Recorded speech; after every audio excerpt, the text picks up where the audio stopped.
Good evening, everyone in Alberta, Canada, and beyond. It is Wednesday, April 12th, 2023, and I'm Kerry Lambert, and I welcome you to an online webinar evening of Solutions for a New Alberta, brought to you by the Alberta Prosperity Project, also known as APP.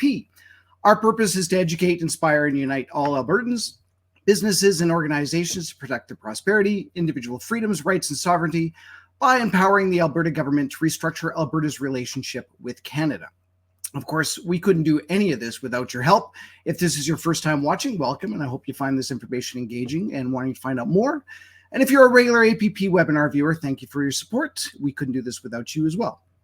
APP is membership driven with a goal of 1 million plus members to help steer the political process. APP memberships are 1 year for $20, 2 years for $30, 3 years for $40, or you can make a donation at albertaprosperityproject.com. We also have APP merchandise at albertaprosperityproject.com.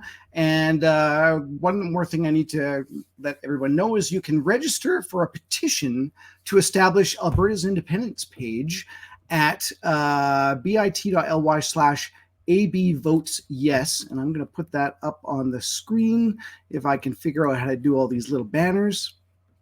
I am on my own again tonight right there. That's where you can go. And just in case anybody's really interested in, look at the shirt I'm wearing. Can anybody see that? Is that the nicest shirt you have seen in a long time? Yeah, that's an Alberta flag, people. Alberta flag. So what are we talking about tonight? Well, let me tell you. Tonight's webinar is entitled A History of Alberta Independence Movement, and our guest is author and researcher Michael Wagner, a good friend too. And this is a live webinar, so we encourage you to ask questions and make comments throughout this presentation. Just put 3 question marks before your question, so it'll be flagged and we can quickly view the questions as we go through or even at the end. And with that, I'm going to bring Mr. Wagner on now, and he will tell you a little bit about himself. How are you, Michael? Not bad. And yourself? Excellent. Thank you. Great. I love your shirt. It's a great shirt. I know, isn't it? You can't really tell when it's just sitting like this. Yeah. You got to stand up for that one. So yeah, I was just going to say, tell us a little bit about yourself. And obviously, I know who you are, and probably many APP chapter viewers, anybody that's gone out to see you speak. But please enlighten us. Tell us who you are. Well, I guess like for the purposes of this webinar, my main qualifications are I've written a couple of books about the Alberta Independence Movement. I mean, it's something actually that I got involved with originally when I was a teenager in the early 80s. And, I wasn't involved consistently all this time, but it was something that sure stuck with me. And so in 2009, I wrote a book. Okay, that's my second book. That's my book from 2021, No Other Option. Okay. And if you go down a bit, maybe a few more down there. Okay, there's Alberta Separatism Then and Now. That is a history of the Alberta Separatist Movement, or Alberta Independence Movement. So I wrote that in 2009, and that goes back to the origin of the Independence Movement, which is around 1970. It was anyway during the Pierre Trudeau's first term in office. So it goes from that time to 2009 when I wrote the book. So the main focus is around the early 1980s when we had the National Energy Program. That's when the independence movement was very strong. Mm-hmm. Anyway, I wrote that in 2009. There was no interest in the book at that time because Stephen Harper was prime minister and there was basically no independence movement. And so the book seemed dead at the time and it didn't, so the timing was off. But in recent years, finally, there's been some interest in it because of what's been going on. So that's the history of the independence movement. Then the book at the top of the list there that we showed earlier, No Other Option. That's a book that I wrote in 2021 to advocate why Alberta should become independent. I mean, there's, of course, lots of historical information in there as to why Alberta should become independent, but it also explains, why it's constitutional now for Alberta to become independent and some other things like that. So those are the books I've written. That's probably my main qualification as to why, I can speak at Alberta Prosperity Project and why people would be interested. And obviously, just by writing, you're quite the researcher because, I mean, there's so much history in terms of knowing that. And the thing about Alberta Prosperity Project, it just didn't come into existence. This has been a long conversation happening. Well, again, you would know, like probably since Confederation, or not Confederation, since we were brought in 1905 as Alberta, but definitely probably the early 70s. Yeah, I mean, the West has felt, unfairly treated right from the very beginning. I mean, even when you think of this part of Canada that when it was Rupert's Land, purchased by Canada from the Hudson's Bay Company, and there was people living here and they were not consulted, like they were not asked what they wanted, their political future to be. So you've got the people like Louis Riel and the other people in the Red River settlement, and suddenly a governor shows up from Canada saying, "I'm your governor," and I was like, "No, I don't think you are our governor." and he had a lot of guys supporting him who had guns, and so to make a long story short, that led to some negotiations, which ended up in the creation of the province of Manitoba.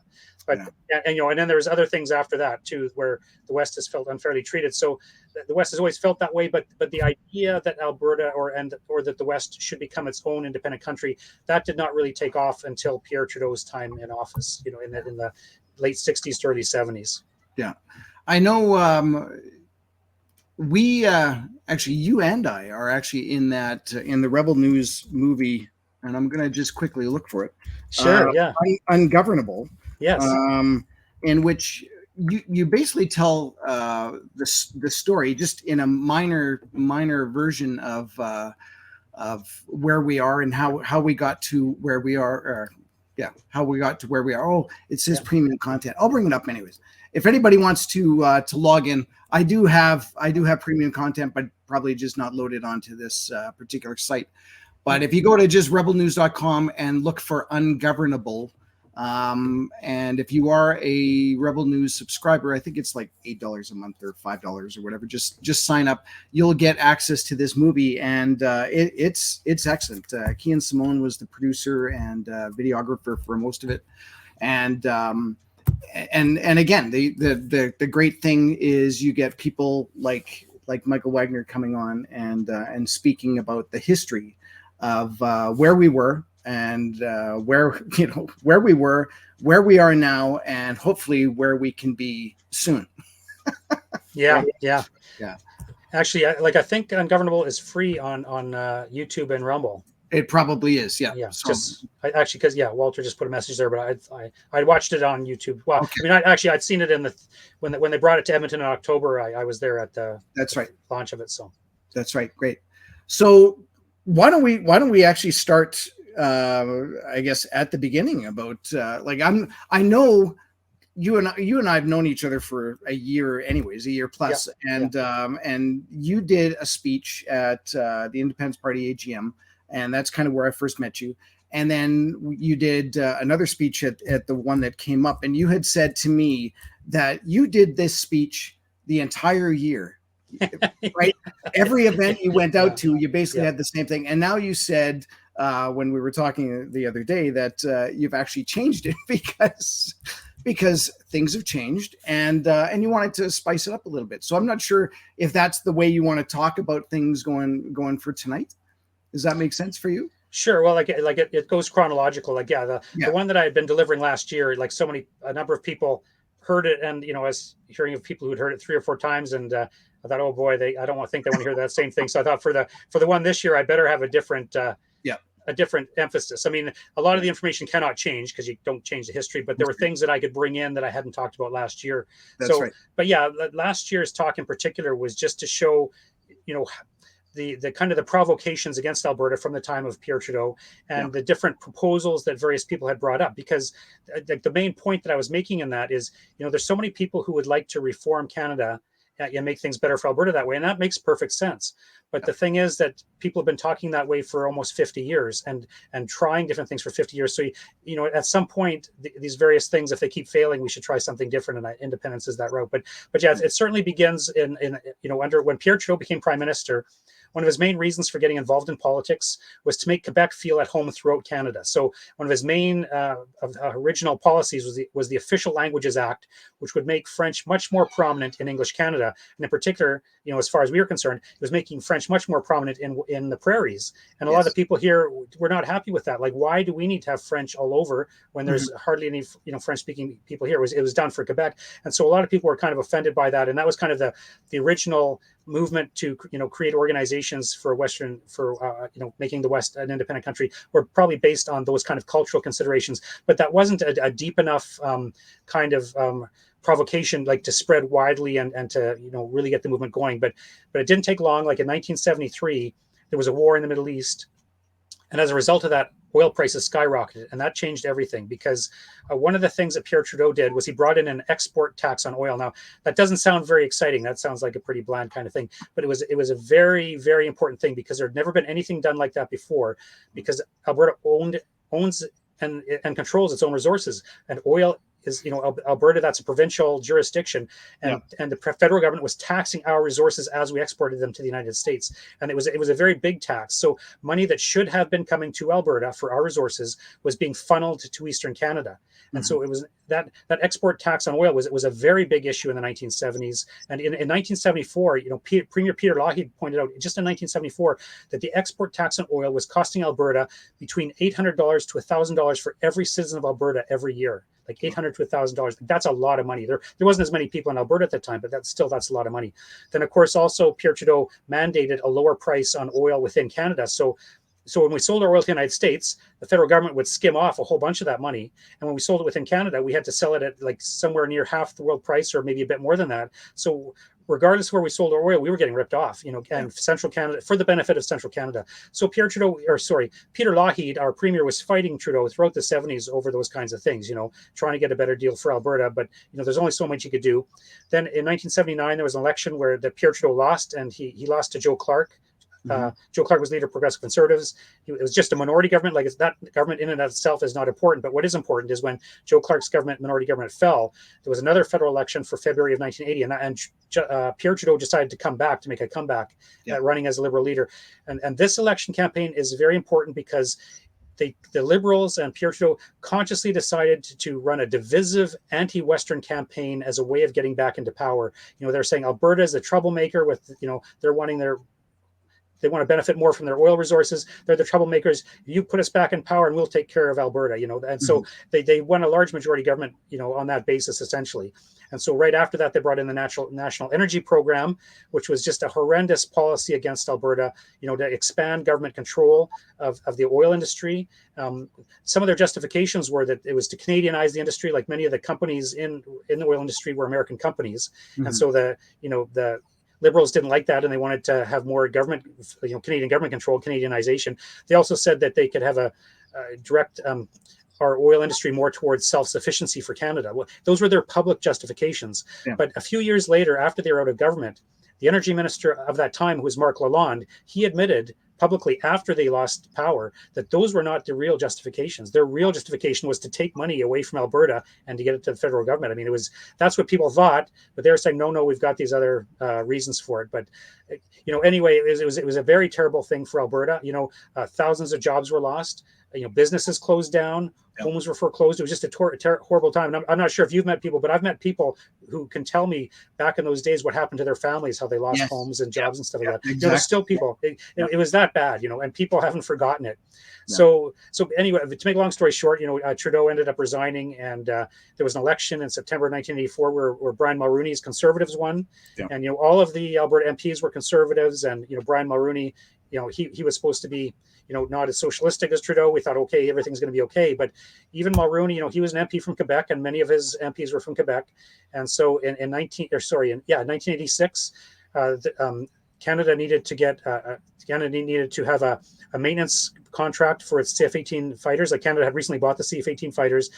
They need to be maintained somewhere. And there was only two cities with the facilities, Winnipeg and Montreal. Yeah. So the federal government held a competition to see which of these two companies, the one in Winnipeg or the one in Montreal, would be the best, for maintaining the fighters. And based on the government's own criteria, the company in Winnipeg was the best company to do it. So Winnipeg should get it. Well, sure enough, they didn't. They gave the contract to Montreal, even though Winnipeg had won, because that would get them more votes in Quebec, right? So I grew up in Winnipeg, and I remember when that happened, and that was front page news and the Free Press, like for what I remember was months.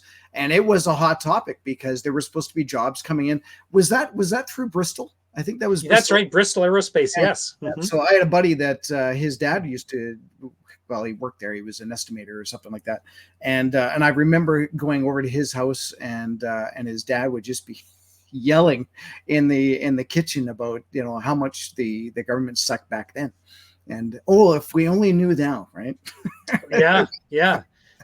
Well, that's neat. You're the first person I've met, that remembers that from Manitoba. I do, and actually, just because that would have been about 84, right? Somewhere it was 1986. Yeah. Okay, so then just a couple of years after that, my brother and I were DJs back then, and we would actually work at the Canadian Force Base Westwind, which is basically Winnipeg, and it was the same sort of conversation that we would have then. Is that with like the officers, where do you get your planes maintained and all that? Well, actually, for the most part, it was not done in Winnipeg.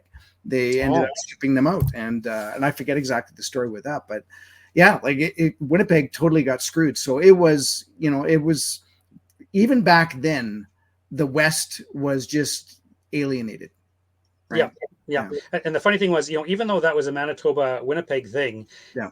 Like I was living in Calgary, and it was really a big thing in Calgary too. I mean, that's where Preston Manning and everything was. Like people were really, really angry. Like this was done to us, like the West, not just to Winnipeg and Manitoba.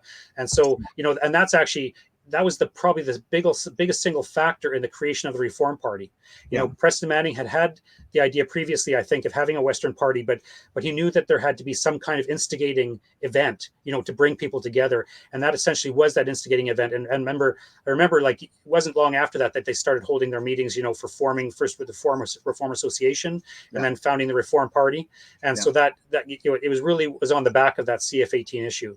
But Alberta, was always the key province. I mean, there was a lot of support in Manitoba and Saskatchewan and even BC, but Alberta was always kind of the headquarters for that. So the Reform Party really began to take off in the late 1980s. And Westerners just knew something needed to be done.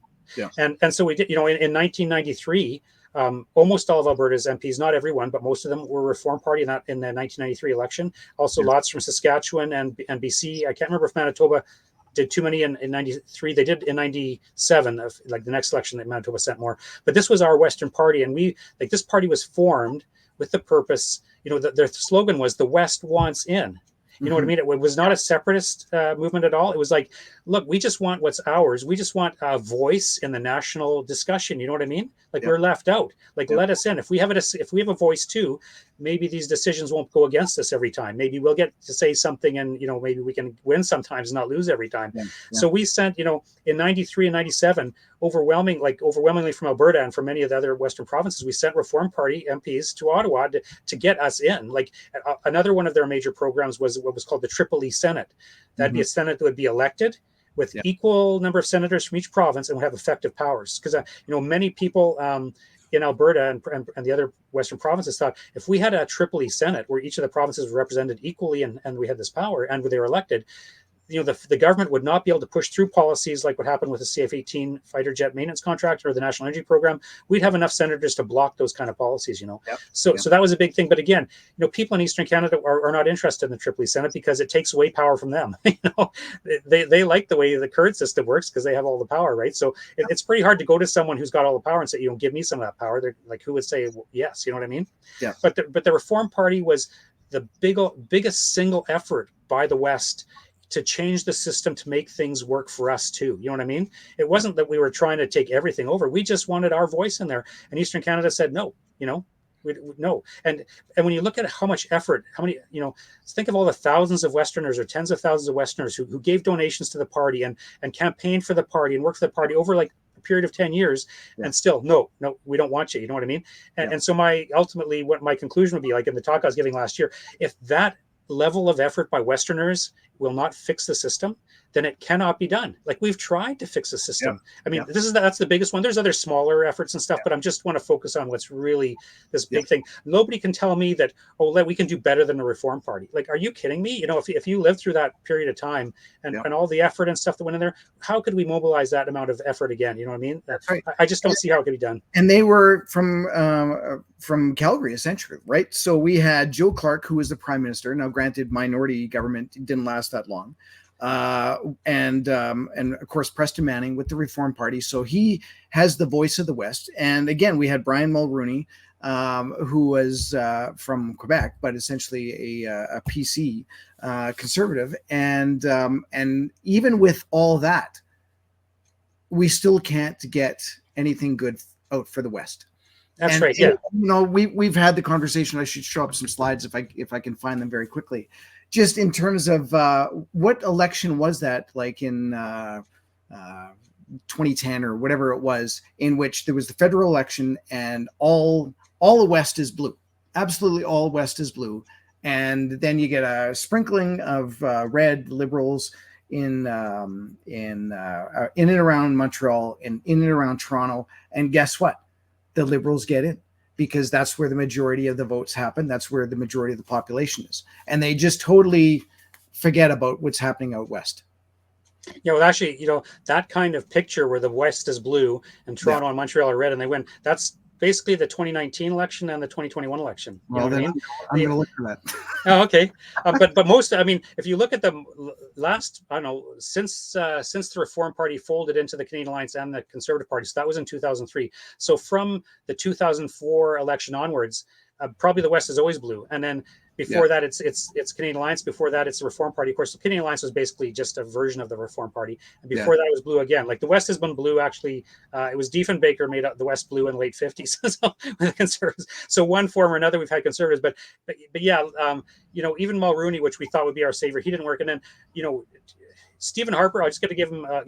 He did have a better government for the West than some of the other people, but he didn't make any of the fundamental changes that we needed. So once Harper was gone, we're back to square one, with Justin Trudeau. So the Harper years are better for the West, relatively speaking. Yeah. But still none of the fundamental changes that could have, prevented problems for the future were done. Not that he didn't try. I mean, he did try some Senate reform, but that was blocked by the Supreme Court. So, but I just want to give some credit for Stephen Harper. I'm not saying that he fixed the problem. I'm just saying that, he did what he could within the system. I mean, the problem isn't a particular person. The problem ultimately is the system. We have a system where Ontario and Quebec can elect a federal government between those two provinces, right? And so the people we vote for, end up in opposition and can't, influence the policies the way we want. So it's the structure of the system. I don't see how we can get any. Well, the way Canada is structured, it should be more of a federal system where the provinces have more power. You'd think, we own and control our resources. We should be able to develop them and export them without being interfered with federal government. But the federal government is interfering, with the No More Pipelines bill and the Alberta tanker ban and the carbon tax. These are ways in which the federal government is kind of subverting the Constitution. Like they're not directly attacking the constitutional rights of Alberta, but they go around the Constitution and they bring in policies that essentially prevent Alberta from, exercising its provincial rights and responsibilities. So federal government, one way or another, is able to block us. And in a real federal system, they wouldn't be able to block us. We'd be able to do, export our products without them blocking us, kind of thing. So, and the Supreme Court, of course, has upheld Trudeau's carbon tax. So that means, and that again, that's a violation of certainly one of the dissenting judges in that decision, Russell Brown, he said openly that decision, was circumventing the province's jurisdictions. And so we know that we'd have some sympathizers on the Supreme Court, but not very many. But they do point out how the federal policies are undermining our constitutional rights. So, but we can't trust the Supreme Court's not going to defend our constitutional rights. And I mean, if they did, that'd be different, but they can't, or they won't. I should say they won't. They could, but they won't. But so we need to get out if we want to be able to develop our own resources and have our own freedoms. So. Well, that's all good. All good information to know. I'm not sure, there's so much to talk about in this topic, but obviously something has just happened in the last day or two that has really struck a nerve with why we wanted to do this live tonight in terms of independence and what the hell is really going on in Canada. I'm going to bring this up just because it's such a good thing.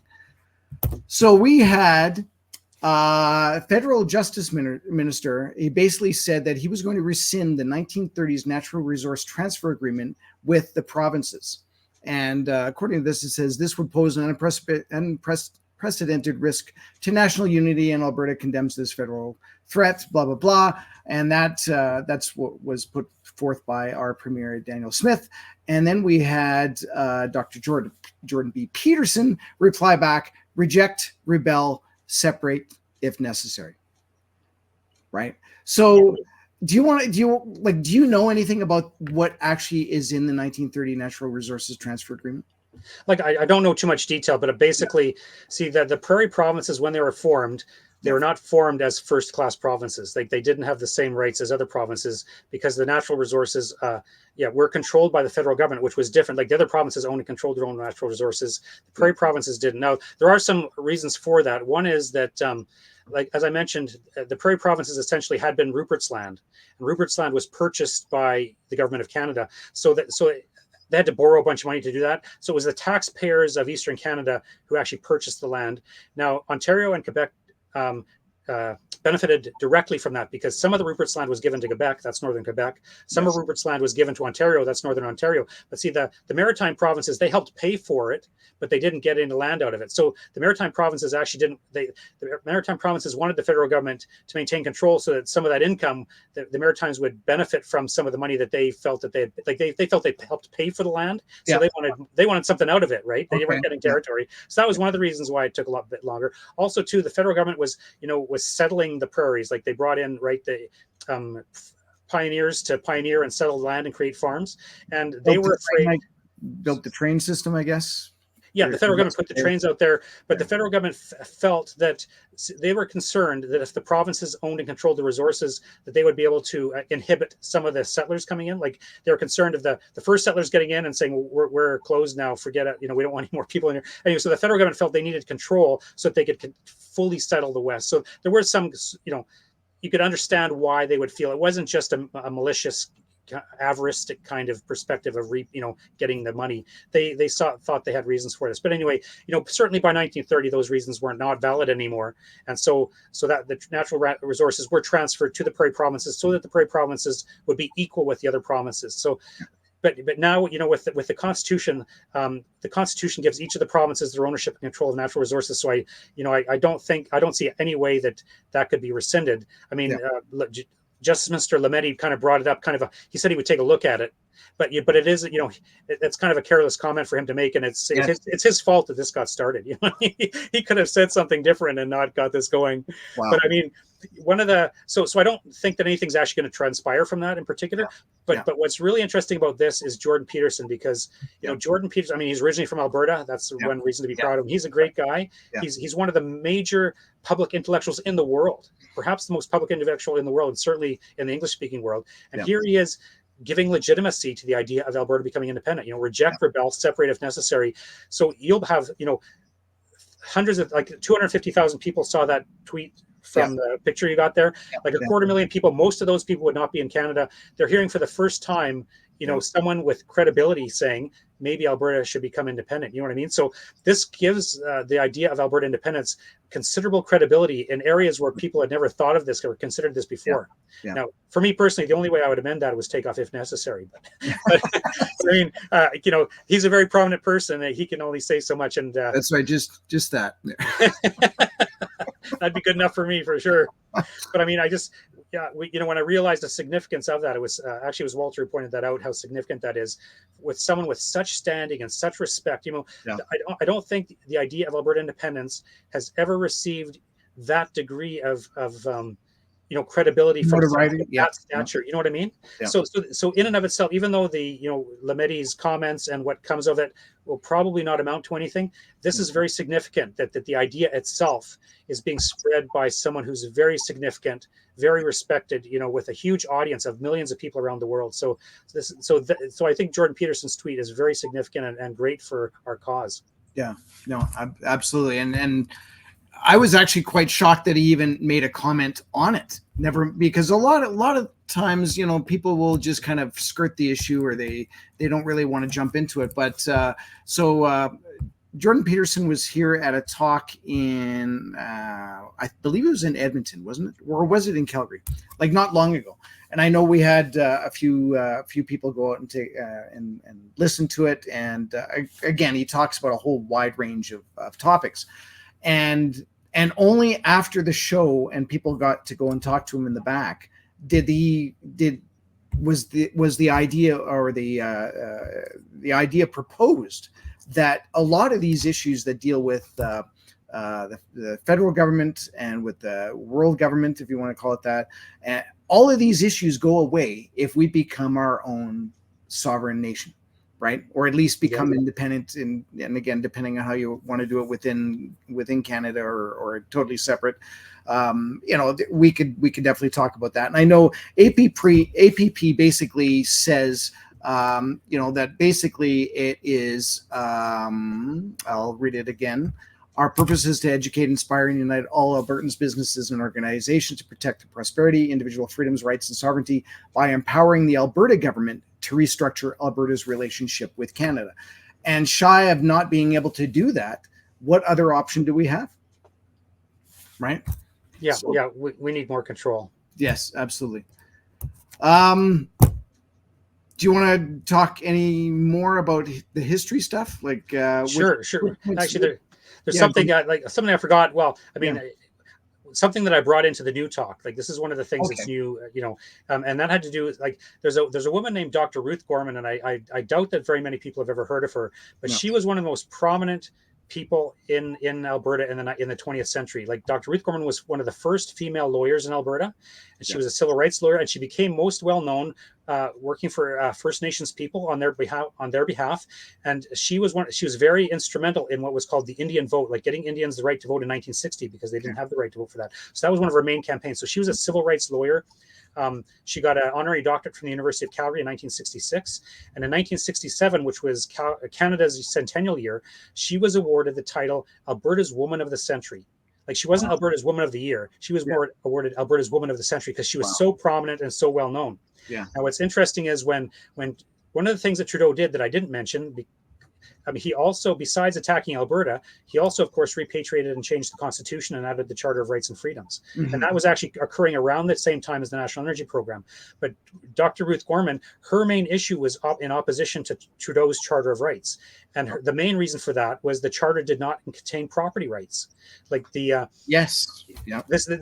is very, very significant for the movement at that time. Like, the main independence party at that time was called the Western Canada Concept Party of Alberta, and Ruth Gorman was one of the founders of that party. Yeah. She wrote its constitution and did much of its legal work. That's how important it was to her. She helped found that party because she was so opposed to the Charter of Rights. She figured, that by leaving property rights out of the charter, that was diminishing our rights, as individuals. And in the context of the National Energy Program, which was happening at the same time, she really thought that was left out so that the federal government could take more of our stuff, take more of our property away. Mm-hmm. But she traveled the province speaking against the charter and writing, columns for, like, the Calgary Herald and the Edmonton Journal and other papers saying, we've got to stop Pierre Trudeau's charter because he's taking away our real rights and freedoms. And many Canadians and many Albertans forget, there was strong opposition to the charter. The charter, it's very popular now, and there was enough popularity at the time for Trudeau to get it through. But Trudeau first proposed it in 1968, and throughout the 70s, there was considerable opposition to it, and he couldn't get it through.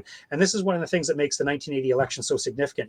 If Pierre Trudeau had lost the 1980 election, we would not have had the National Energy Program, and we would not have the Charter of Rights and Freedoms. So I just throw that in there, to point out, elections are important. Elections have consequences. They can have long-term consequences in the context of this, this 1980 election. That brought us both the National Energy Program and the Charter of Rights. But one of the main opponents of the charter, just to throw this in, was Manitoba Premier Sterling Lyon. He was a real small C conservative. He could only do so much, though.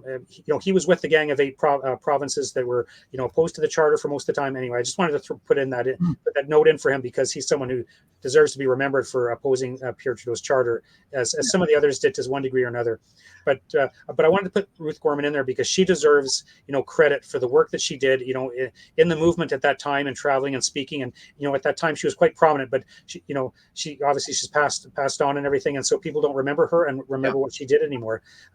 And to remind people that there has been historically lots of opposition to the charter in earlier years from people on the right side of the spectrum, from conservative-minded people who are concerned about property rights. Like, that was the number one thing. If you have a constitutional document that does not contain property rights, it signals to the judges that the document does not restrict the government's powers as much as it should have. Like, historically in the Anglo-American tradition, like in the words of philosopher John Locke, you're supposed to protect life, liberty, and property. That's what a constitution should do, protect life, liberty, and property. And the Canadian Constitution diverged from that historical tradition by not protecting property, thus signaling that it doesn't protect people the way that other historical constitutions have. Yeah. So, that's part of the history that should be added in there. So having said that, it's technically not in the charter right now. Right. And so is that our Achilles heel that could actually come and hurt us? Because it's certainly see, I mean, we've talked about UNDRIP and some of those scenarios and how they're trying to basically take away our land or take away our property in certain ways, maybe guns and who knows what else, maybe cars next. And so, but it would actually having that in our charter, would that have helped? Yes, I never thought of it in the context of UNDRIP or those kinds of things. Yeah. But you're right. I mean, we do have a certain degree of property rights. Mm-hmm. We just don't have constitutionally guaranteed property rights. So our property rights, they exist to a certain degree, but they're not as strong as the other rights that are in the charter. So if the property rights had been in the charter, then we would have much stronger defenses against the kinds of things you talked about. So that it does make a difference. It could make a difference in some of these cases at some point. Do you know if there's any way to actually to put a constitutional challenge or put something back into the Constitution if we wanted to do that? Do you know what the process would be for that? Because I'm just thinking again, we're looking at it as, can we use any leverage in Alberta? Can we possibly say, look, we'll stay in Canada if you can make these changes, right? Yeah, property rights could be put in, but again, it's a constitutional amendment, so that means you have to have at least 7 provinces representing at least 50% of the population. And the thing is that some of the provinces were happy not to have property rights in, because the provinces, the premiers, they're governments too, right? And they might want to take away people's property, and especially when you have an NDP government, right? So it's not obvious that the premiers would necessarily support that. So it wouldn't necessarily be easy to get 7 provinces on board, if you know what I mean. That's right. So theoretically, it could be done. Yeah. But practically, it's very difficult to see how it could be. Yeah.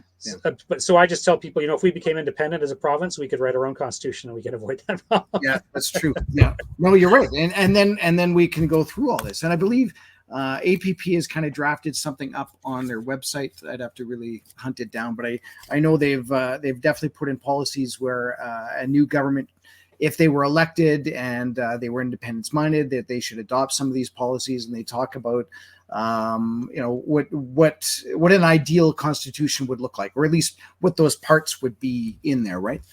Do you want to talk anything more? I'm kind of looking through some of these questions on here, and I know a lot of them we'll probably address when we have our next guest come on with us, but let me just see if there's something that's kind of glaring right now. Well, here's one. And this is kind of what everybody has in the back of their mind. What do you believe is holding people back from moving toward on sovereignty or independence? How bad do things have to get? My parents lost their house. Yeah, well, see, one of the things that's holding people back for sure is that there is still an attachment to Canada. And that's understandable. What? I'm willing to say there's no question that Canada has been a great country, in many respects. It's in the history of the world. It's one of the freest, one of the most prosperous, one of the best countries in history. And I think that changed with Pierre Trudeau. I think he was the one who put us on the wrong path more than any other factor. I mean, there's other factors too, but people still do have an attachment to Canada. And when you start to talk about Alberta independence, there is that natural resistance. And what's kind of ironic is that a lot of the people who do support independence that I've met, they're actually the most patriotic Canadians. You know what I mean? I've been in a meeting. I've got Canadian flags all over. I've got, I do wear any sports jersey of Canada because that's the way I am, right? And absolutely. So even having this idea go through my mind of, well, independence solves a lot of issues, then that would be a good thing to do, right?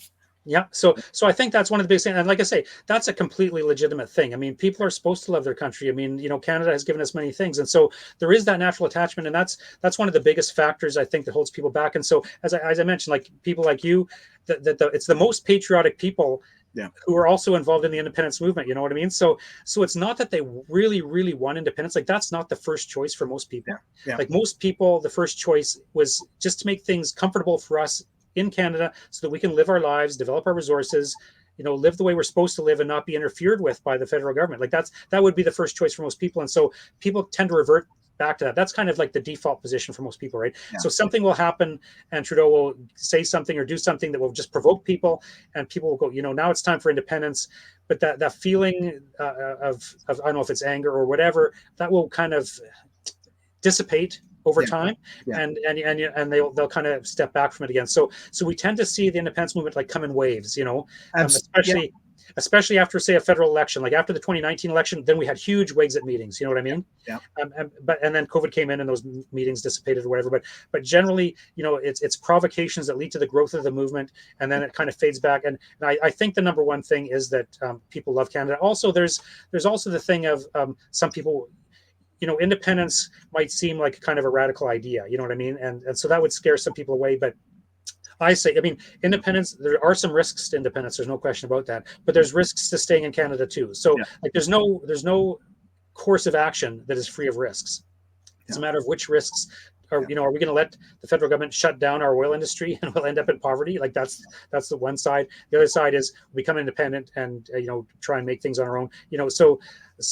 But the key thing is, though, there's no safe alternative. But you got to choose. What do you think is best for the future of your children? If you really want this province to develop economically and thrive and have freedom, I really think independence is the way to do that. And so there are people who reason that way and are willing to favor independence. Of course, that's what drives the movement. But of course, like I mentioned, there's that feeling of attachment to Canada, and and like I say, it's legitimate. You got to love your country, but that holds a lot of people back, and it causes the movement to fade. From time to time. So I know with APP, we do these webinars every Wednesday. I think I've mentioned that, and with these weekly webinars, we usually have someone come on and have amazing knowledge on a particular topic. Like last week, they were talking about banking, and we've also talked about UNDRIP, and we've talked about land rights. We've talked about, actually, have we had one about guns yet? I think that's on slated, because again, that deals with property rights.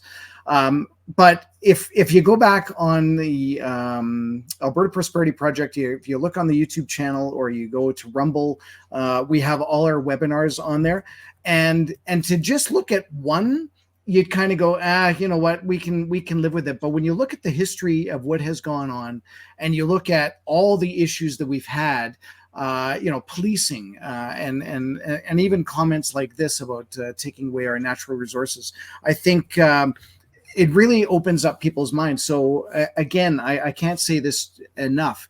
Share. Like if you're going to do anything, and while watching this, just press your share button wherever you're watching it. We're on LinkedIn, we're on Rumble, we're on Facebook. Just share the bejesus at it, and hopefully we'll get some people that are really knowledgeable and want to come in and spread the word and do stuff with APP. And speaking of knowledgeable, good segue. I'm going to bring our next guest in here, because he texted me earlier and said that he'd like to come on, and especially since we're talking about the whole idea of where the independence movement came from, and a man who needs no introduction, so I won't give him one. This is Dr. Dennis Modry. How are you, Dennis? I'm excellent. Yeah, great to see you, Kerry. You always do a great job on these webinars. And Thanks. Michael, you and I have given many presentations together, and I enjoyed your comments tonight. Thank you. But I do have a few comments. Yeah. One of them is, I wouldn't be too sanguine about David Lemaity's comments about rescinding the Natural Resources Act. This federal government, I don't think, is above doing anything to compromise Alberta. Yeah. You touched on the national energy policy earlier, Michael, and you rightly pointed out that the real purpose of it was to prevent Alberta from becoming the center of economic power in Canada. It was also used to buy Quebec's loyalty to Canada with Alberta's wealth. Mm-hmm. But getting back to David Lemaity, remember what he said not too long ago. He said, Canadian citizens don't have the right to own property. Do you remember he said that? And when you think about it, and you go back to, because you touched on the charter. Yeah. Well, Section 1 of the charter is one of the fundamental problems that we have with the Constitution. And for those people who don't remember what it is, it states charter rights can be limited by law so long as those limits can be shown to be reasonable in a free and democratic society. So that means the federal government can determine what is reasonable. And I'm pretty sure that everybody on this call doesn't believe that the federal government ever does anything that's reasonable, particularly with respect to Western Canada. Now, let's look at some evidence here with respect to what the federal government can do. So you'll recall the carbon tax. So the Alberta Court of Appeal ruled that the carbon tax was unconstitutional, right? Yeah. So what did the federal government do? They went and appealed it to the Supreme Court. The Supreme Court ruled it was constitutional. Why? Because the federal government wrapped the argument around climate change, right? Yeah. Yeah. So now the federal government, it won't be beneath them to wrap themselves around what's coming next, which is the Impact Assessment Act. That is now before the Supreme Court. And that Impact Assessment Act, of course, really relates to Bill 69, Bill C-69, no more pipeline development. But the child of that, as well as also the Bill C-48, the tanker ban. So it's all connected. And so it'll be interesting to see how the Supreme Court rules on this. But my sense is they will wrap themselves around the climate argument once again and state that the Impact Assessment Act is legitimate and valid, and therefore it will carry on. It's not much of a step to go from there to then say we, the Canadian government, the Liberal government, the Trudeau government, the Trudeau Communist government, must take control and get rid of the Natural Resources Transfer Act from 1930. Why? Because of the importance of climate change. So I wouldn't be too sanguine about the fact that it's not going to occur. But what's important here is to understand that I think we've already crossed a red line, but there's a very thick, very bright red line if the federal government tries to do that. And I think that Jordan Peterson has the right answer, minus the couple of words at the end, as you said, Michael. And that is the issue of Alberta independence and Alberta sovereignty. And I think it's worthwhile for your listeners to understand that there's an efficient, legal, pragmatic pathway out. And Michael, you're right that the appetite for Alberta independence, Alberta sovereignty has waxed and waned over the years. So what's going to compel Albertans to actually embrace it in an escalating fashion rather than an up and down Mickey Mouse kind of approach to it? I think personally that, the abridgment of your freedoms and rights is one thing. The abridgment of the very foundation of democracy, which is free speech, is yet another thing. And that's what we're facing with Bill C-11 and Bill C-18. Yes. And of course, property rights are embodied in the firearms confiscation legislation as well. And again, we shouldn't be too sanguine about what the provincial government in Alberta and in Saskatchewan have done with respect to their own legislation. Because what the federal government does when they're not happy with a provincial government that does not follow provincial dictates or federal dictates and federal law is they withhold transfer payments. Mm-hmm. And so this is a very significant concern that for 118 years, the way Confederation is constructed is no provincial government has ever had, Alberta provincial government has ever had the power to negotiate with Ottawa from a position of strength. And so this imbalance of power persists. And what we've seen over our lifetime, Michael, you and I are closer to age, Carrie's younger. I just look younger. What we've seen is a progressive encroachment by the federal government of provincial constitutional authority. Mm-hmm. And I don't think that's going to end. I think it's going to continue. And we have to be cognizant that there's no guarantee that the federal Conservative Party is going to be reelected in the next election. In fact, they're not even leading in the polls, in some of the polls. So what actually can we do? Well, you know, this whole concept of Alberta independence, when you look at the polls for the last 4 years, you'll see that the polls, and this speaks exactly to your point, Michael, over the past 4 years, when you conduct a poll in Alberta about the appetite for Alberta independence, that appetite has ranged from 20 to 50%, depending on the timing and where the poll was conducted. Yeah. But one of the more relevant ones that I like to refer to is that February the 4th, 2022 Angus Reid survey, in which across the country, the question that was posed, are you disillusioned with the federal government? Yeah. And in Alberta, 73% of Albertans were disillusioned with the federal government. In Saskatchewan, it was even higher at 76%. So what does that mean, really? Well, when you drill down on the 73%, you find that 33% want out, but 40% want a better deal in Confederation. So when you pose the question, what does Alberta independence mean to you? For some people, it means Alberta stays in Canada, but with complete control of its wealth and affairs. For other people, it's Alberta stays in Canada with some control of its wealth and affairs. For other people, it's Alberta leaves and joins the US. For other people, it's Alberta leaves Canada and becomes an independent, sovereign constitutional republic. And that, yet again, Alberta leaves Canada with some or all of the other provinces and territories in the West and forms a new nation. Yeah. So when we did a poll internally with APP, we found that Alberta 51 and Alberta remaining in Canada, but with just some control of its wealth and affairs, finished dead last.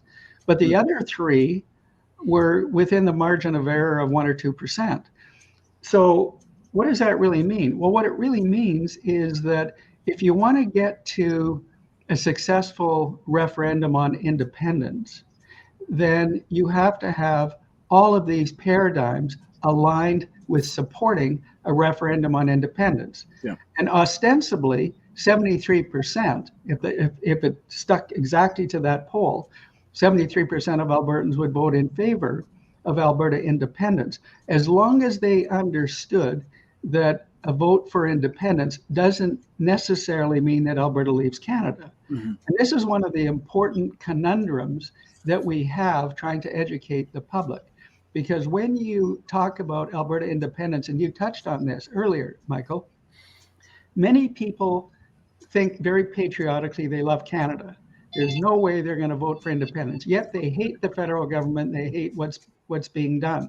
So you need to convince those people and point out to them in the Clarity Act, the 4th paragraph of the Clarity Act, which is triggered when you have a successful referendum on Alberta independence. As you know, it triggers the Clarity Act, provided, of course, that it achieves the hurdles within the Clarity Act, of course. But the 4th paragraph, and the Clarity Act really just forces negotiations. That's what it is. It's a tool. I've used this analogy before. If you want to open a can of soup, you need a tool. Mm-hmm. And that tool is a can opener. If you want to open and change the Constitution, there are 5 hurdles to change the Constitution, which make it impossible. But there is a tool that will open and change the Constitution, and that's a successful referendum on secession. Yeah. But the 4th paragraph is important for the people who don't want Alberta to leave Canada to understand. The last line of the 4th paragraph of the preamble states that negotiations might lead to secession. That's right. It doesn't mean that they will. It might mean that Alberta gets everything that it wants.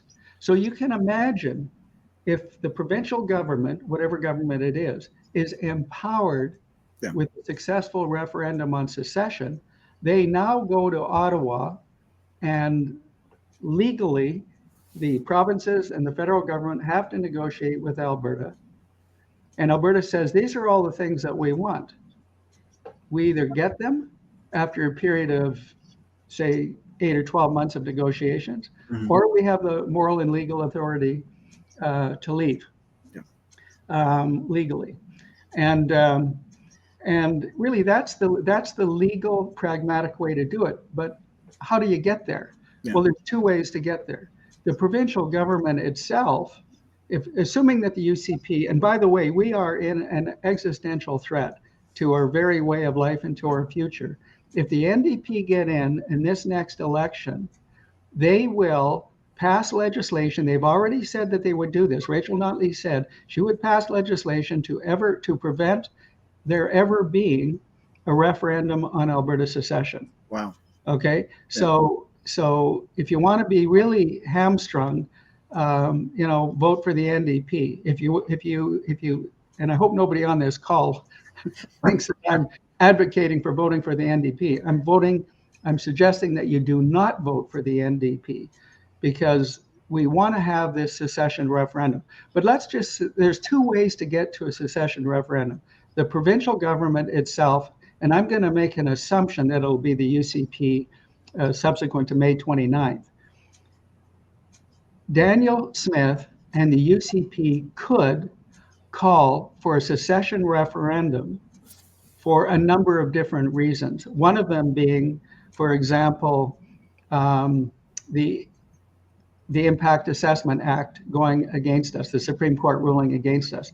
Another could be what David Lametti mused about, getting rid of the Natural Resources Transfer Act. These would be red lines that should not be crossed, that Danielle could, and the UCP government could ask for that referendum. Yeah. On the other side of the coin, it's always been in our power as voters to get there as well. And you touched on this, Carrie, earlier with respect to the Alberta voters supporting a petition to demand or to obtain a referendum on Alberta secession. Yeah. So right now it's 20% of the voting public, which is just over 600,000 signatories. As you pointed out, Michael, they have to be collected in 90 days. I think you pointed it out. Well, that's an impossible task, to get 600,000 signatories on a petition to compel a referendum on Alberta secession. And so, when you're saying the actual signatures, you are talking about physical signatures. Well, right? Not just I'm talking about the contact information, but for the petition, you need the signatures and you need the contact information. Yeah. So the way we figured out as part of APP to get around that was, let's get the message out that we need to collect the contact information for over 600,000 people in Alberta. Yeah. Once collected, then Jeff Rath, who's a constitutional lawyer, has already drafted the petition. So let's make an assumption that by 2025 or 2026 or maybe 2027, that we have over 600,000. Let's say we've got 800,000 signatories. Yeah. We've got the contact information of 800,000 people. Jeff Rath then takes the petition, goes to Elections Alberta, and Elections Alberta certifies the petition, and then organizes the canvassers to go out and get the signatories, to get 600,000+ signatories on the petition. Yeah. Now it makes it easy, because APP can give to the canvassers the names of all of the people that have agreed to sign the petition. Yeah. They can be collected in 30 days, never mind 90 days, if you know who the people are already. Yeah. So under those circumstances, the petition gets signed by the a sufficient number of signatories.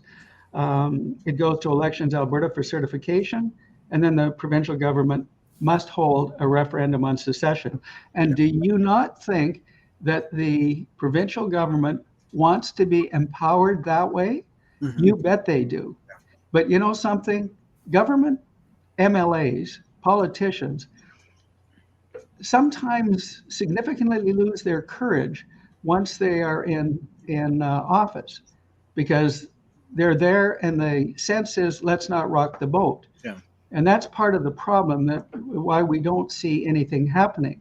So it's easier for any provincial government to be empowered by the voters demanding that petition and that referendum, rather than the provincial government themselves asking the population for support for the secession referendum. Yeah.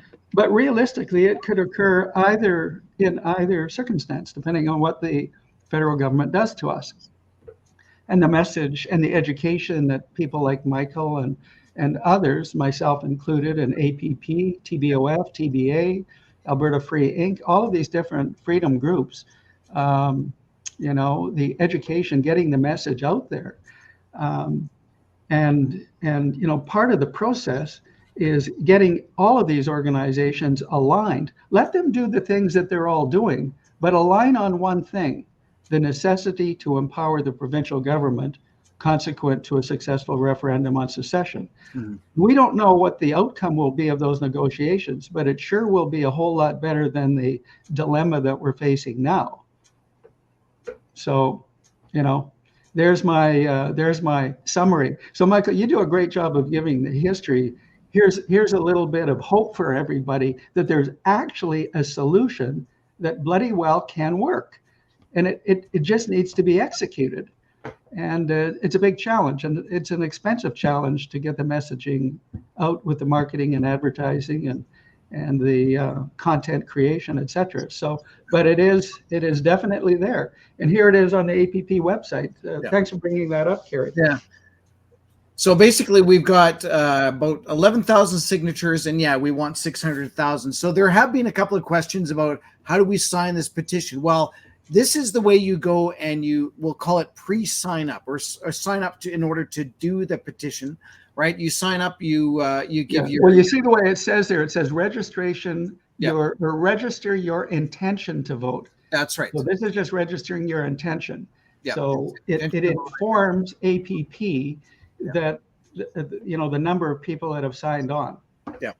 And if you can imagine, within 90 days of getting this thing signed, let's say the rate is dropped, I don't know, September 1st, right? Well, basically we have until Christmas-ish in order to get this thing done. So how do we do that? Well, we've already got your name, your address, your phone number, right? That doesn't mean we need 100,000 people to go out and go bang on your door. We could even call you and say, guess what?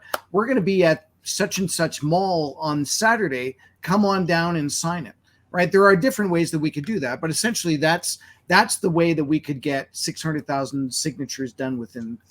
Well, actually, just a correction there, Kerry. Elections Alberta has a process, and they select the canvassers to go out. Okay. So the canvassers have to be given. So you might have 1,000 canvassers.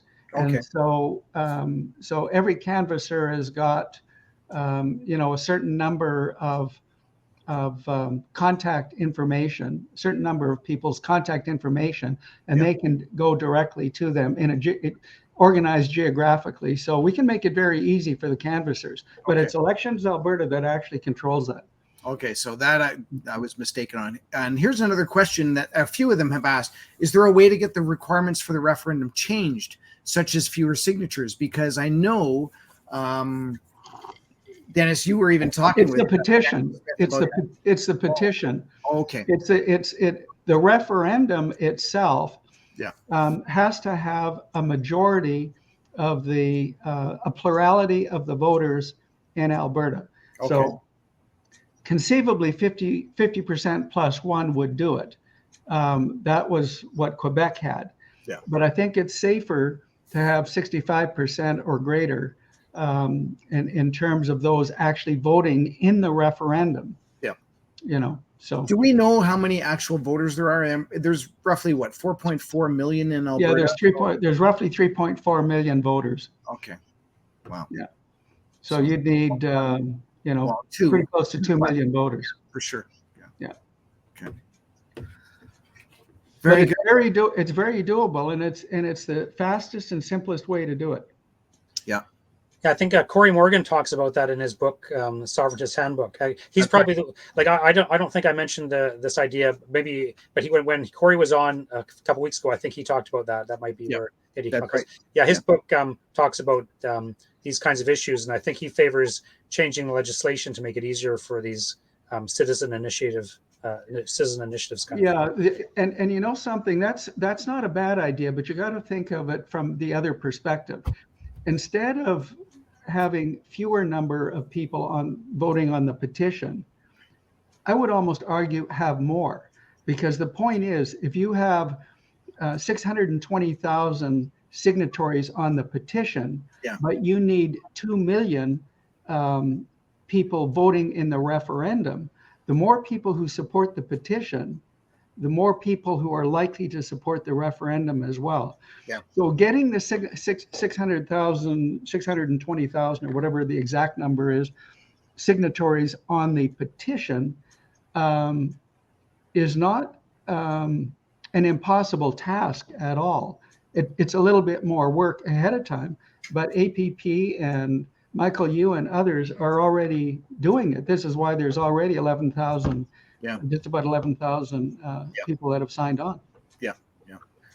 And likewise, I know we have a goal of having 1 million members in APP, and yes, that's quite the goal to get there. But with APP, we're asking for memberships, and I know we've had this conversation with people that have met us at meetings, and maybe they just can't afford the $20 or whatever, and that's okay. You don't have to. Just reach out to us. Let us know that you want to be involved, and we'll get you in contact with your chapter, and you can basically get involved that way. So I would almost, like, if we have 10,000 members of APP, I would almost say we probably have 12, if not more, because there's a lot of people that are still involved that just have not bought memberships. Well, the other thing, Kerry, that I think is really exciting to understand is that there are over 800,000, maybe 900,000 now, engagements and followers on social media. You're right. Absolutely. Yeah. So that's an exciting thing to recognize, because, it's just like, when the UCP were elected in the last election, they had 120,000 members, but there were 1.2 million people or 1.4 million people that voted for them. Yeah. So we've got a lot more support than we do members, but members help us help APP with the educational process. That's right. We'll look after Michael's expenses when he's traveling. First class. Which is justifiable when you're driving all around this amazing province. Yeah.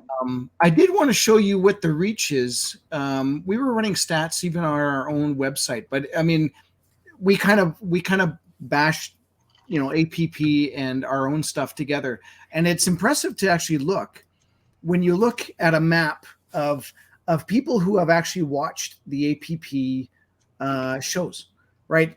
Primarily North America, yes, but like it's literally touched everywhere except for this big blank spot up here. But it is amazing how many people are out there interested in what's going on in Alberta, right?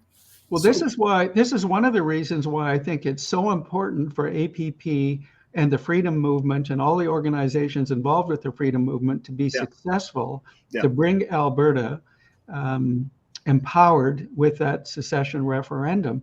Yeah. Because I think we can be an example for the world. We can be the tip of the spear to burst this socialist, Marxist, communist bubble that's enveloping society, and because of the tremendous natural resources and the entrepreneurial spirit, work ethic, can-do attitude that Albertans have. That is why this is probably the #1 region in the world that can pull this off. Yeah, I agree.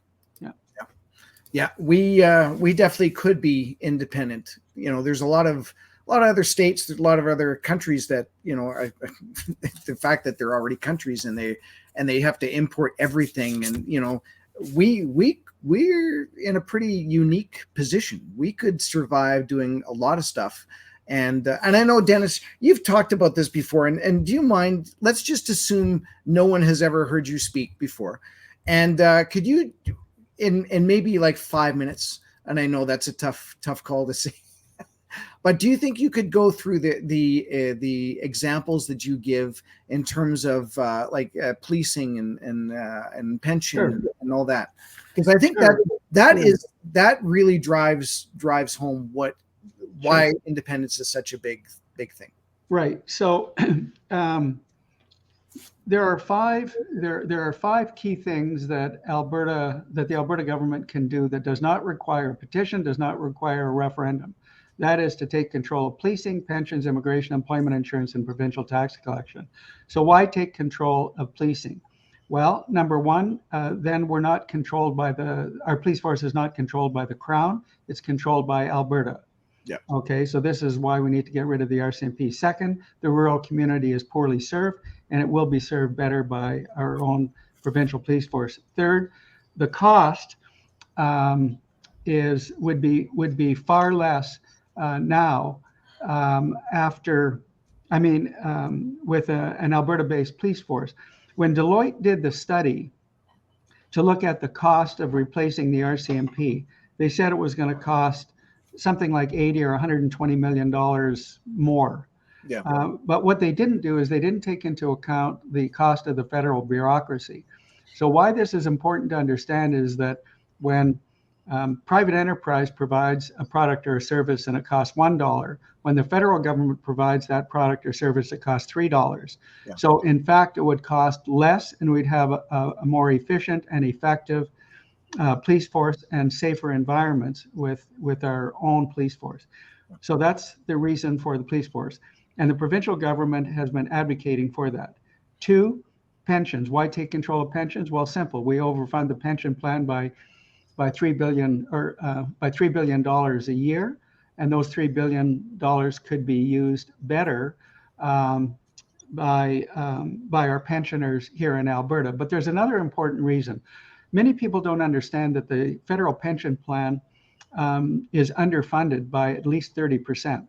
So that means that the federal government has little to no capacity to increase pensions over the coming years, and may in fact cut pensions or not provide pensions for some people at all. So that is a potential.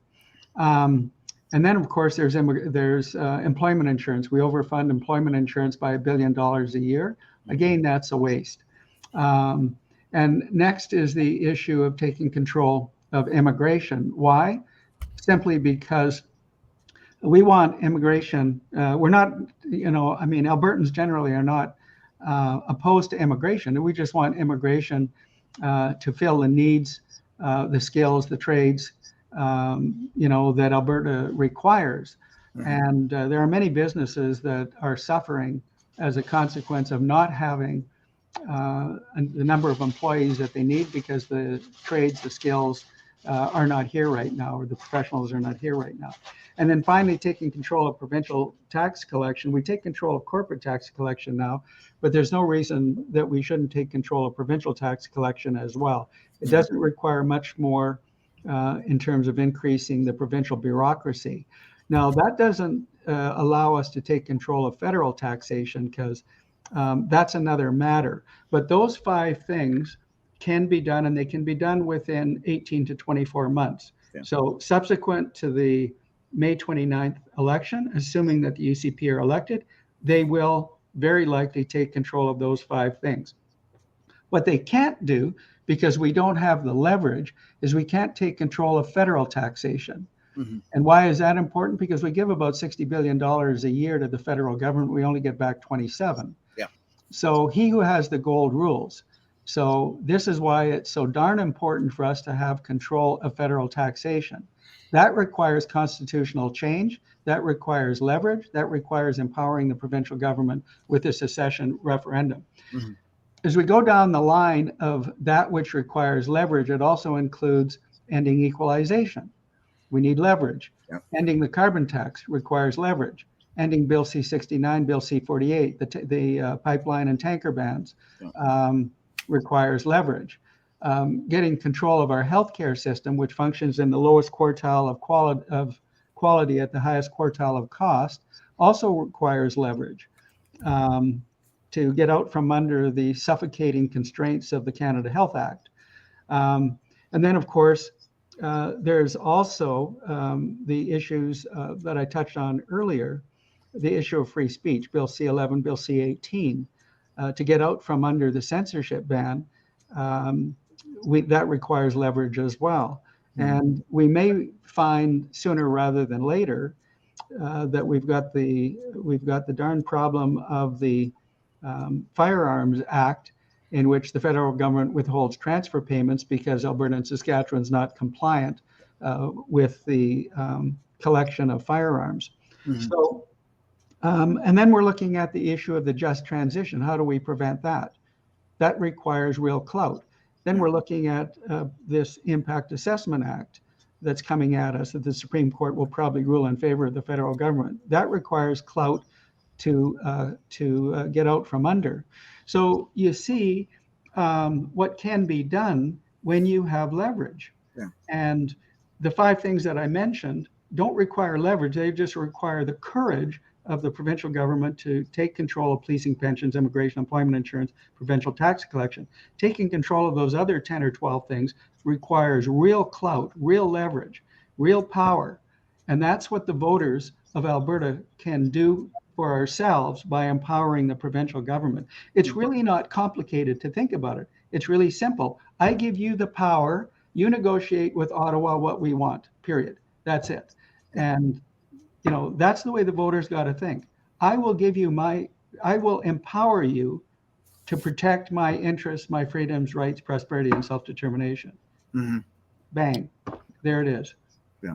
That's what we got to work towards. And the WEF-UN has got Agenda 2030. Why don't we have Agenda 2026 or Agenda 2027?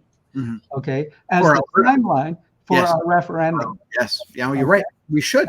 Well, that's what we should do, and that's what we get all of our independence movements working together on Agenda 2026 or Agenda 2027. Yeah. So I don't like that term, but let's call it Freedom Agenda or call it Freedom Separation Agenda or something to that. Or you could call it Alberta's Agenda. Alberta Agenda. Alberta like Agenda. Alberta Agenda 2026. Yeah. 2027. That's right. Yeah. Lots of comments. Flex our muscle. That's right. Comments like, great work. Can we find that information other than just people saying what you just said? Well, again, join APP, get out to a chapter meeting, talk to people like-minded, and then find out what's happening with your constituency associations out in your riding, your CA, in terms of who to vote for. And because we're now down to, I haven't even worked out the math on it. Is it 52 days? 58 days, something like that. One response to Ron Krapko's comment about the information is go to the website and look up the Clarity Act.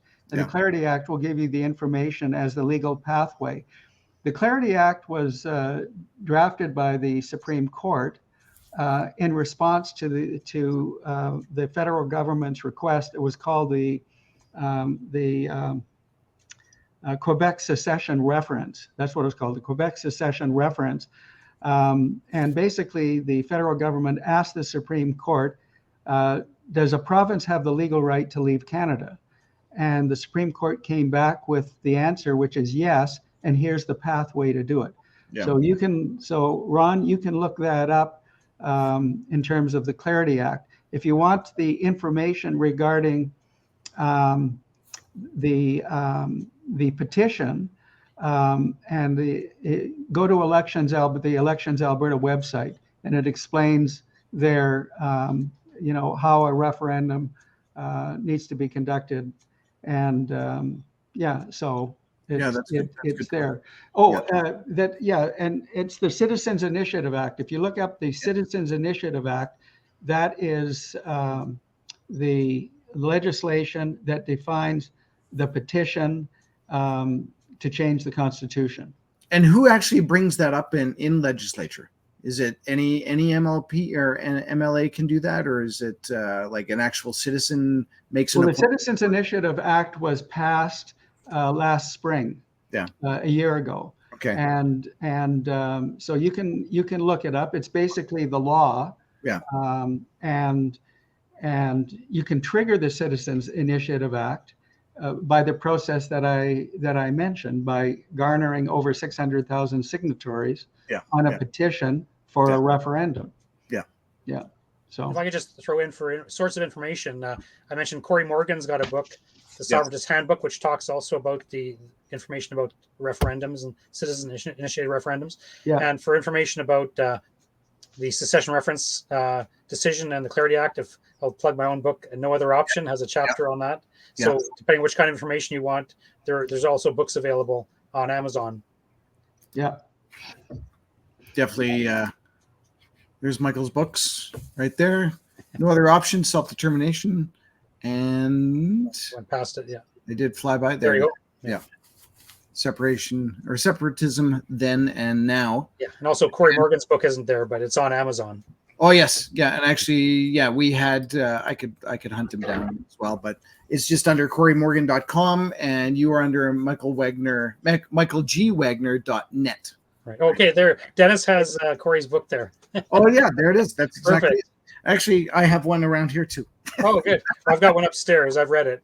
I recommend it. Yeah. Yeah, absolutely. Good.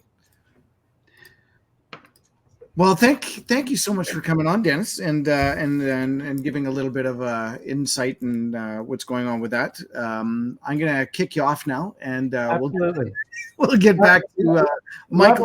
Dealing with Michael though, because Michael's a great guy. Thank you. Just one other thing, Yes. You've heard the line. The line. If you don't know history, you're destined to repeat it. Absolutely. Right? And if we want to repeat all the crap that we've gone through, then don't understand history. And just think everything's going to be, wonderful going forward. But if you understand what's happened to us, and if you have some understanding of what's coming at us and what's happening to us right now, then maybe you'll be motivated to help the movement. So absolutely agreed. All right. Adios. Pleasure. Thank you so much, Dennis. Okay. Bye-bye. Have a good night there. That wasn't rude, was it? It's great having Dennis on, especially to fill the gaps on a lot of those questions. And I knew we would get comments about, we're landlocked and what can we do? What would be the first things that we should end up doing? And I mean, he laid them out, the whole taxation, police, pension, et cetera, et cetera. And because I get those comments from people, let's just say NDP supporters, right? And they were like, well, the only way we're going to get a better pension is to vote in the NDP. And it's like, well, wait a minute. No, we've got another solution. Why don't we just take hold of our pension? Why don't we actually have control over it? And a lot of people don't even, we can't do that because it goes to the federal government. What if we had our own federal government, right? And especially when you hear out the numbers of, $3 billion is wasted on pension contributions per year going out to the feds, right? So bureaucracy. And the amount of money that we spend or that we give in terms of taxation equalization payments out to the feds, who then distribute it back out to Quebec and let's just say the have-not provinces. We won't say Quebec is a have-not, but according to their books, they're a have-not province. And then we get back like 27. So, I mean, we're net negative 33. Like, imagine if we kept that amount of money in our province every single year. Just imagine that, right?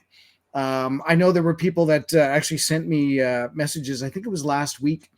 I don't know if you heard what's happening at West Edmonton Mall. Now, granted, in the next few years, but Universal Studios is actually taking over West Edmonton Mall, and they're taking one whole half of it. I'm going to say it's probably the half with Sears on it, that dingy side. They're going to level it all. And I believe, and I could be wrong, but not by much, they're putting $7.1 billion into that mall and creating a giant amusement park. Yeah, Universal Studios. We would be able to do 4 of those, if not 5, every single year if we kept our money here. Put that in perspective, right? Yeah, there's so much money involved. Yeah. But I just want to, if I can just tie it back to what Dennis was saying at the end there, that's kind of the key message that I have heard in terms of history. And actually, it plays into that lady's question you had on there earlier about, the movement coming and going. Part of that is because we have forgotten the history. And it's a natural thing to forget our history, right? Because we've always got things that are happening right now. We got to deal with what's happening right now, and we forget what's happened before.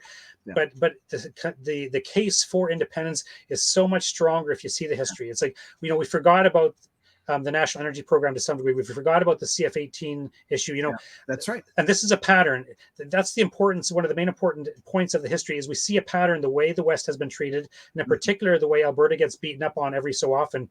And if we don't know there's a pattern, it's much easier to accept what's going on now and say, well, this is just a phase we'll go through. We'll vote Conservative next time and it'll all be over with. Well, no.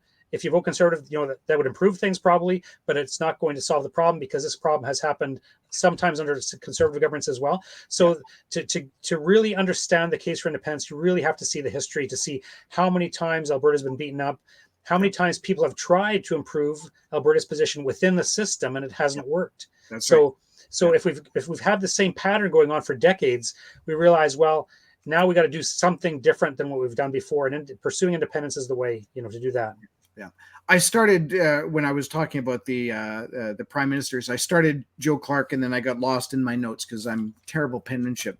But I was wanting to get into the point about we have done this before. We've done this many times. We've done Joe Clark. We've done like we said, Preston Manning. We've done Brian Mulroney, Stephen Harper, right? And then Stephen Harper, Canadian boy, and then Pierre Poilievre, if he ends up getting elected. It's still the power is through Central Canada. Yeah. And no matter what everybody says about, Pierre's going to save us and it's all going to be good. No, because we've done this before. How many times do you have to keep banging your head against the wall? Yeah. And, even let's take the best case scenario with Pierre Poilievre. Let's give the best case scenario. Yeah. He's only in power for a few years. And then we're back to the Liberals. That's right. So the best he gives us is a reprieve. Maybe Pierre will give us a 5-year reprieve, maybe, right? Yeah. We don't. That's the best case scenario. Yeah. But then we're back to the Liberals, and we're going to get beaten up again. That's right. So Pierre, he's at best a temporary solution. Like the Conservative Party, I've said, is a Band-Aid solution for our problems. It's right. It's not a real solution. It's a temporary, short-term solution. Yeah. So it does make things better. We're better off with a Pierre Poilievre than with a Justin Trudeau. There's no question about that. Yeah. But it's a temporary solution, and that's the best case scenario. Is we get a temporary reprieve. That's right. I'm going to say a bit of a joke that no one's going to laugh at, but we could say the same thing about Alberta. If NDP's voted in, it's only going to last for 4 years. That's a 4-year nightmare. It's hard to laugh at that. we've done that before, and hopefully we're not going to be able, not going to do that again. Right? The amount of stuff that we're still feeling, pipelines. We really need to be focusing on independence, because let's just say, NDP gets in, the whole economy is a disaster, blah blah blah. And then we vote in another PC or that type of government, we're still going to be doing that same cycle over and over and over again, right? And so, great, 4 years might be good, 4 years are bad, 4 years bad, 4 years good.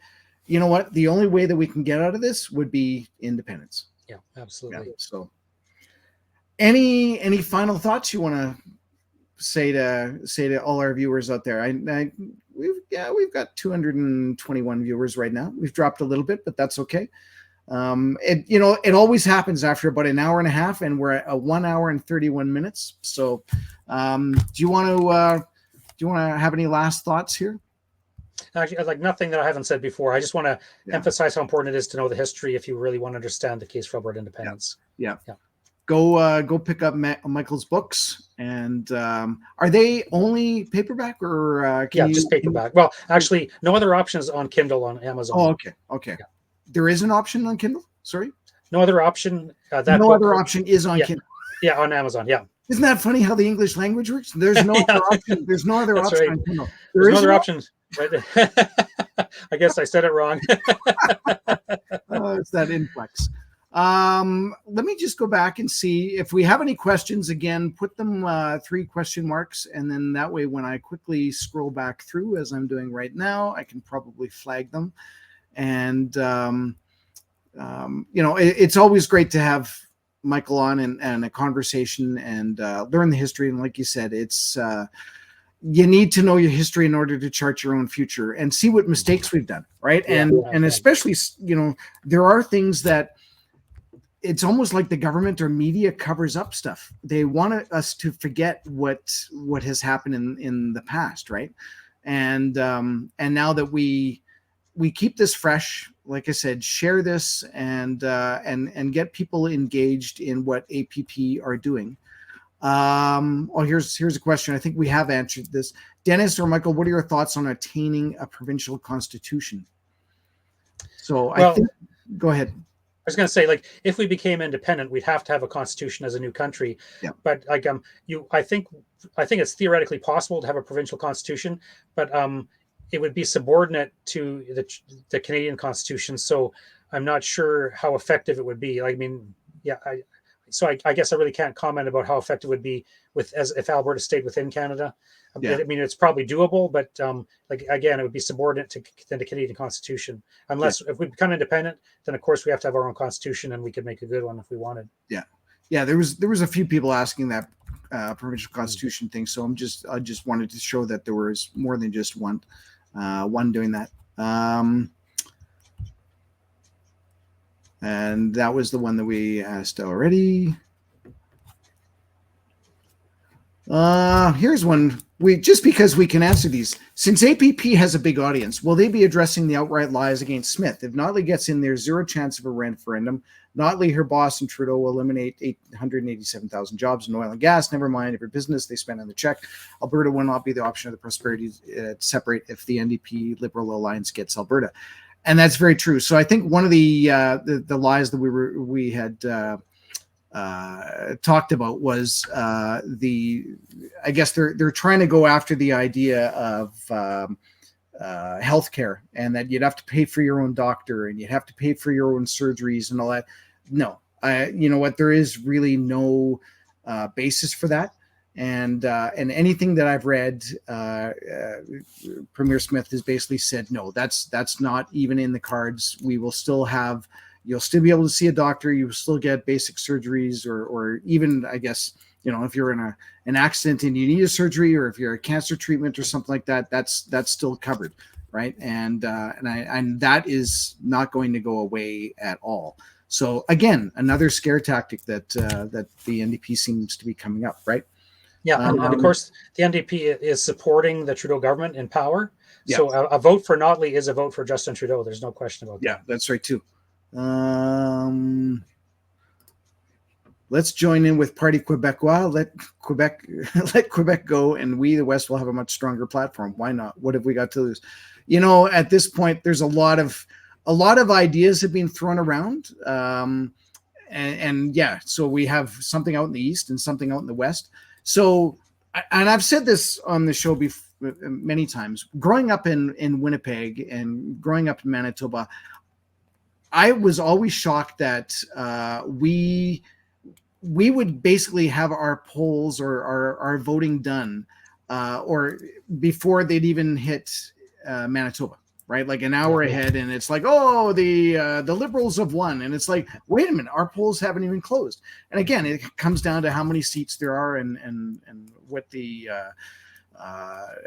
where the number, the number of seats, where the population is, et cetera, right? So if we were to do something in terms of all West, to me, that almost makes more logical sense. Growing up in Winnipeg, we used to go to Lake Country. So Lake Country is practically, you can't spit without hitting a lake in Winnipeg or in Manitoba. But in northern Ontario, it's the same thing. So we've got Kenora, Dryden, Thunder Bay, and probably west of that, the Lake of the Woods area. To me, that has always felt like it's been part of Manitoba, right? It's kind of that, just, it feels it's the same people, same conversations you have with them. And then you end up going all the way out to BC. And other than the lower mainland, if you get up into, we'll call it northern, I mean, Smithers Terrace, all that sort of stuff, Prince Rupert, all that seems to be more Western minded, right? Mm-hmm. And to me, that would be a logical division, right? But it's difficult to even get one province, never mind, 4, 5.5, in order to do that sort of thing.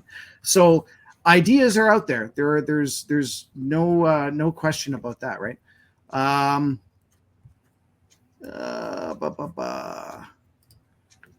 How does the APP attract other Canadians to move to Alberta to strengthen their movement? That's a very good question. Again, APP is not a political party. We're a more educational vehicle. And would people move specifically just to join a non-political movement? I don't know. I guess it depends. Like, if you're coming from Ontario and you're just upset with what's going on in Ontario, there's a lot of places here that you could buy, a lot of land. You could definitely move. You could uproot your family and start anew, and that would be great. And maybe if the people that don't agree with us, they could get out. And then the balance works out that way. Do you have any comments on that, Mike? No, I mean, Alberta, I think, has a natural attraction just because of the prosperity. Yeah, that'll change if the NDP gets in. That we won't be able to attract as many people then. That is true, because that's basically what happened last time, right? Yeah. There were corporations that closed. There things were put on hold. Pipelines, construction projects. And again, I there are some ideas that the NDP have that are good in terms of maybe some of the union stuff, or maybe and again, but it's not what I would expect to be prosperous, right? It's prosperous for the people that are in power, the people that would be in government, the people that would be running the unions, but it's definitely not prosperous for the rest of us. And I think that's the big thing, is the whole idea behind Alberta Prosperity Project is to make all Albertans prosperous, right? So, right. Well, there you go. So I think that's what we're going to wrap it up at. Again, thank you so much, Michael, for coming on. Always great. I'm not sure when I'll see you next. I'm not sure what other. Do you have any other speaking events going on, or do you know? I might be speaking. I think I'm speaking in Didsbury in a couple of weeks. Okay. Yeah, so, for Catherine. But yeah, well, I want to thank you for having me on. It's been great to be here, and it's good to be with you. Yeah, please, any time we can rope you on and get you on here to talk about a little bit of history and see where where we were and where we're going. That's amazing. So, and with that, I do want a couple of quick things. Obviously, thanks to the viewers for staying online and watching and listening and engaging and asking questions and comments. Please, if you, even when we sign on, or even if you watch it in the next couple of days, again, we're on LinkedIn, we're on Rumble, we're on Facebook. Put comments in. I do try and get back to them over the next couple of days. After about a week, it's a little difficult to go back to a week-old show. But if we don't answer your question, you could always ask it the next week, and that works. We do have these weekly APP webinars every Wednesday. Unfortunately, I don't have the schedule for next Wednesday. I'm going to ask Walter if he's available. Maybe he'll let me know who's coming on. And again, we wouldn't be able to do this without the volunteers. We have such an incredible volunteer base through APP. We've got through our chapter events. We are getting more into the summer, so I know there'll be more events coming up. And just on cue, Walter said Jeff Rath is on next week. So Jeff Rath, constitutional lawyer, and I'm sure he'll be talking about maybe our own constitution if we were to be an independent republic nation or something like that. And again, if we're always looking for help and volunteers, and if you have time and experience and a skill set to help us, please don't hesitate to contact us through the Alberta Prosperity Project.com website. And that will be it. I will wish you guys all a fabulous rest of your evening. Once again, thank you very much, Michael. And we hope to see you at a APP chapter event in person, or maybe next week online for a next webinar. So with that, take care. God bless. I'm not going to figure out how to do this because I've turned this off already. And there you go. Good night, everybody. Good night.